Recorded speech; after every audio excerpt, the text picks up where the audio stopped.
Alors bonjour à tous, je me trouve à Vevey, sur le bord du lac Léman, et j'aimerais vous montrer cette statue qui a été installée ici en 1960. Alors récemment, un activiste vaudois, François de Siebenthal, a soulevé une polémique sur internet. Donc il voit un Baphomet dans cette sculpture, et il suggère que cette œuvre fait l'apologie de la pédophilie et du satanisme. Alors je suis pas un expert sur ces questions et je ne vais pas me prononcer de manière définitive, je demanderai à d'autres personnes plus qualifiées de le faire, même si cette statue d'Édouard Marcel Sandeau est pour le moins troublante. Alors vous avez des enfants nus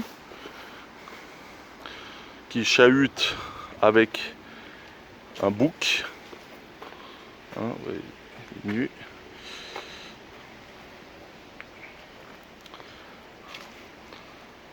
Et ici on peut même voir que le petit enfant a des cornes.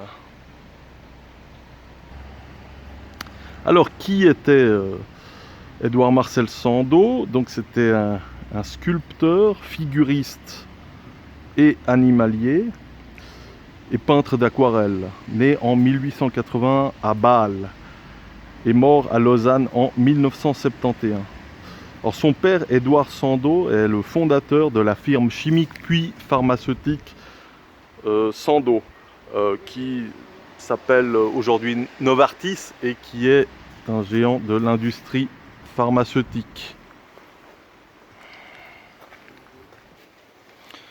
Alors cette sculpture s'appelle Première chevauchée de Bacchus.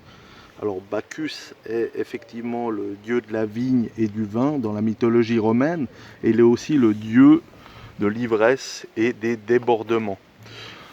Donc on peut effectivement constater que ces bambins sont dans une sorte d'état second, hein.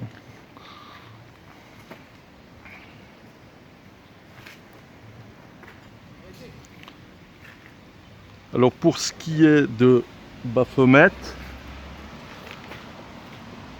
ce diablotin mi-homme mi-femme appartient à l'iconographie occultiste du 19e siècle et trouve son inspiration dans d'anciennes figures trouvées chez les Templiers.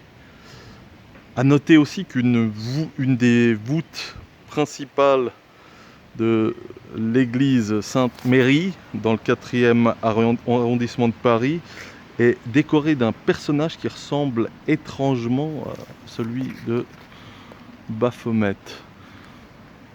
Donc je vais demander l'avis de personnes qui s'y connaissent mieux sur ces questions pour savoir si cette œuvre troublante et controversée est vraiment problématique. En tout cas, elle est ici depuis de nombreuses années.